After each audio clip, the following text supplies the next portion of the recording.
আজ খুব আনন্দ হচ্ছে এই দেখে যে কিছু কিছু লোক নিজেদের গিরগিটির মতন রং পাল্টে কমলা আবির মেখে জয় শ্রীরাম বলছে। একটা মদখোর গাঁজাখোর সবার মুখে জয় শ্রীরাম, অ্যাটলিস্ট তাদের মুখে একটু রাম নামটা তো এলো, তাদের মুখটা একটু পরিষ্কার হলো। এটা ভেবেই খুব আনন্দিত হচ্ছি।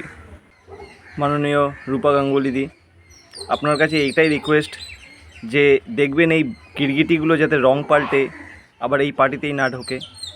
আমরা সবাই আশা করব যে ডেভেলপমেন্ট হোক, আমাদের 15 নম্বর ওয়ার্ড, আমাদের সোনারপুর দক্ষিণ, তার রাস্তাঘাট প্রত্যেকটা মানুষের যাতে সুবিধা হয়, কেন্দ্রীয় সরকারের সমস্ত প্রকল্প যাতে আমরা পাই, আমরা সবাইকে দিতে পারি।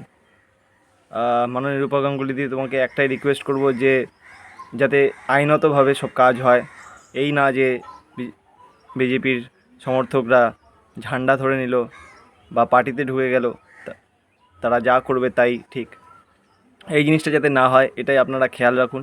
অ্যান্ড লাস্টলি, নো ডাউট হিন্দু হয়ে আমরা গর্বের সাথে বলতে পারি জয় জয় শ্রীরাম, জয় শ্রীরাম।